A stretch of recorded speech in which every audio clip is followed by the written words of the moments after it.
안녕하세요 여러분. 화요일 아침 하루 한 말씀입니다. 어제 공휴일은 잘 보내셨나요? 저는 가족들과 함께 등산을 다녀왔습니다. 또 산뜻하게 하루를 시작하게 되는데요. 여러분, 본격적인 한 주가 시작되는 화요일 아침입니다. 오늘도 말씀으로 또 한 주를 또 하루를 힘차게 시작하는 우리의 은혜의 시간들이 되기를 바랍니다. 오늘 우리에게 주신 말씀은 호세아 8장이죠. 호세아 8장 1절로부터 7절까지의 말씀입니다. 호세아 8장 1절로부터 7절 제가 봉독해 올립니다. 나팔을 내 입에 댈지어다. 원수가 독수리처럼 여호와의 집에 덮치리니 이는 그들이 내 언약을 어기며 내 율법을 범함이로다. 그들이 장차 내게 부르짖기를 나의 하나님이여 우리 이스라엘이 주를 아나이다 하리라. 이스라엘이 이미 선을 버렸으니 원수가 그를 따를 것이라. 그들이 왕을 세웠으나 내게서 난 것이 아니며 그들이 지도자들을 세웠으나 내가 모르는 바이며 그들이 또 금으로 자기를 위하여 우상을 만들었나니 결국은 파괴되고 말리라. 사마리아여 내 송아지는 버리겠느냐? 내 진노가 무리를 향하여 타오르나니 그들이 어느 때야 무죄하겠느냐? 이것은 이스라엘에게서 나고 장인이 만든 것이라. 참신이 아니니 사마리아의 송아지가 산산조각이 나리라. 그들이 바람을 심고 광풍을 거둘 것이라. 심은 것이 줄기가 없으며 이삭은 열매를 맺지 못할 것이요 혹시 맺을지라도 이방 사람이 삼키리라. 아멘. 주님의 말씀입니다. 주님께 감사드립니다. 오늘 말씀도 역시 우상숭배와 이 우상숭배에 대한 심판의 경고가 계속해서 이어지고 있습니다. 호세아의 기존의 말씀에 별로 새로운 것이 없는데요. 하지만 이 엄미한 이 말씀의 현실 앞에 오늘도 진지하게 이 말씀을 묵상하고 우리에게 함께 적용하는 시간이 되길 바랍니다.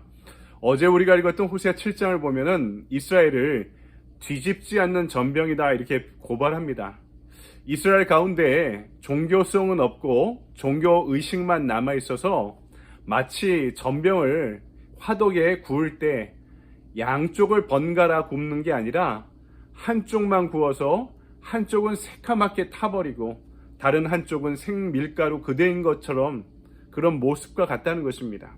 이것이 이방의 사상과 종교가 혼합되어 버린 그들의 모습이 익은 쪽은 너무나 타버리고 안 익은 쪽은 먹을 수 없을 정도로 아주 불완전한 그들의 상태를 이루고 있는 것이죠.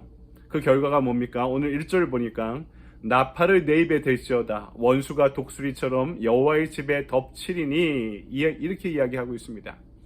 대적이 독수리처럼 확 날라와 채갈지 모르니까 깨어 나팔을 불라라고 말씀하고 있는 거죠. 그 이유가 무엇일까요?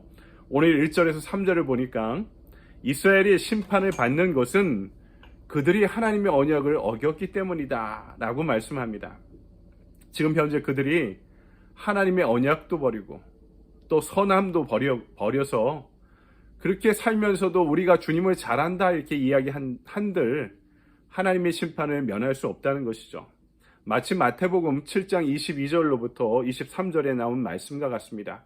그날에 많은 사람이 나더러 이르되 주여 주여 우리가 주의 이름으로 선지자 노릇하며 주의 이름으로 귀신을 쫓아내며 주의 이름으로 많은 권능을 행치 아니하였나이까 하리니 그때 내가 저희에게 밝히 말하되 내가 너를 도무지 알지 못하니 불법을 행하는 자들아 다 내게서 떠나가라 하리라. 불법을 행하는 자들아 내게서 떠나가라. 난 주님을 압니다.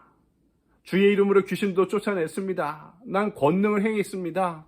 이렇게 이야기하면서도 주님을 믿지 않고 사랑하지 않고 따르지 않은 그들의 위선을 경고하고 있는 것이죠. 역시 오늘 호세아의 말씀도 마찬가지입니다. 나는 하나님을 안다 이렇게 이야기하면서 하나님의 율법을 순종하지 않고 하나님의 선을 따르지 않는 그들의 행위를 고발하고 경고하고 있는 것이죠. 그러면 그들이 하나님께 범죄한 그 구체적인 내용이 무엇일까요?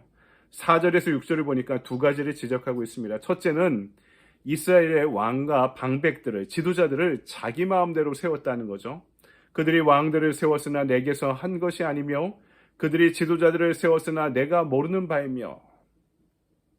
왕과 지도자들을 세울 때 하나님의 뜻과 기준에 따르지 않고 자기들 마음대로 세웠다는 겁니다. 실제로 남한국 유다는 바벨론에 의해 멸망할 때까지요 다윗의 왕조가 지속됩니다. 사울 이후로 다윗의 왕조가 한 번도 그 왕조가 바뀌지 않고 구테타가 일어나도 자식이나 조카나 다른 사람이 왕위를 차지했지 왕조가 바뀌는 일들이 이어지지 않았죠. 하지만 북왕국은요, 수차례 왕조가 바뀔 정도로 수많은 구테타가 이루어졌던 거죠. 그것이 하나님의 뜻이 아니라는 것입니다. 둘째는 또 그들이 자기의 힘과 권력으로 백성들을 다스리기 위해 우상을 만들었다. 그 이유는 뭡니까? 하나님이 아니라 나를 따르게 만들기 위해서. 그들이 또 은, 금으로 자기를 위하여 우상을 만들었나니 결국은 파괴되고 말리라. 여러분, 왜 우미라 정책을 합니까? 그게 백성들을 통제하고 백성들을 다스리기에 편하기 때문입니다. 하나님을 신성시하고 하나님의 시선으로 왕의 행위를 비판하는 것이 아니라 예언자들처럼 왕을 우상처럼 섬기며 왕의 권력을 따르게 만들므로 인해 자기가 원하는 대로 국가를 통치하고 백성들을 다스리기 원했던 것이죠. 그런 이유로 우상을 섬기게 만들었다는 것입니다. 이게 왕의 입장이라면 백성들은 왜 우상을 따르게 되었을까요? 그게 좋은 것을 가져다 준다고 믿었기 때문입니다. 그리고 그것이 훨씬 편리했죠. 여러분 한번 생각해 보십시오. 하나님을 제대로 따르려면 그 말씀을, 율법을 연구하고 묵상하고 순종하려고 노력해야 됩니다. 죄를 질 때마다 제사를 드려야죠. 하지만 우상 숭배는 이보다 훨씬 더 편리했던 것이죠. 내가 원하는 때 제사 드리고 내가 원하는 방식으로 살아가고 있고 그러다 마음이 찔리면 다시 하나님을 섬기고 이런 태도 자체가 너무나 편의적이었던 것입니다. 여러분, 신앙생활은 어쩌면 매우 불편한 길을 선택하는 것일지도 모릅니다. 이 세상의 시류가 어느 방향으로 향해 흘러가고 있는데 여러분, 예수 제대로 믿으려면요, 그것이 하나님 뜻과 다를 때 이 시대의 시류를 거꾸로 올라가야죠. 이 거슬러 올라가는 불편을 감수하고 위험을 감수해야 되는 것입니다. 그래서 그 원료로 예수 그리스도께 앞으로 나아가 푹 잠겨져 세워지는 것이 이 시대에 우리에게 주어진 영성의 길이죠. 이거는 불편한 길일 수 있고 부담스러운 길일 수 있고 위험한 길일 수도 있습니다. 이에 비해 우상 숭배는 너무나 그들의 마음에 편리했던 것입니다. 이것이 또 이 삶의 영역에서 편리한 길을 선택하다 보니까 이것이 정치와 종교의 현장에서도 그대로 나타납니다. 그들이 문제가 생길 때마다 눈에 안 보이는 하나님을 의지하지 않고 눈에 보이는 더 큰 나라들, 더 큰 권세들, 더 큰 사람들을 의지하기 시작하는 것입니다. 왜냐하면 그들이 자신의 생존을 보호해준다고, 보존해준다고 느껴졌던 거죠. 호세아는 이것을 영적인 간음이고 우상 숭배다라고 경고하고 있습니다. 그리고 나서 또 제사 드린다고 하나님 앞에 나오는 그들의 마음이 너무나 위선적이라고 여겼던 것입니다. 우리의 모습 아닙니까?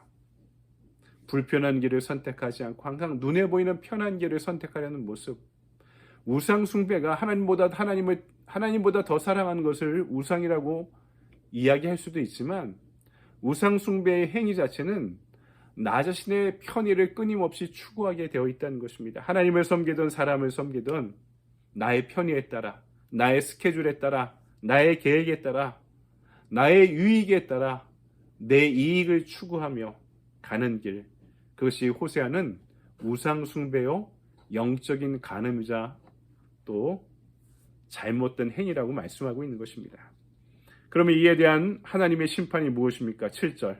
그들이 바람을 심고 광풍을 거둘 것이라. 심은 것이 줄기가 없으며 이삭은 열매를 맺히지 못할 것이요.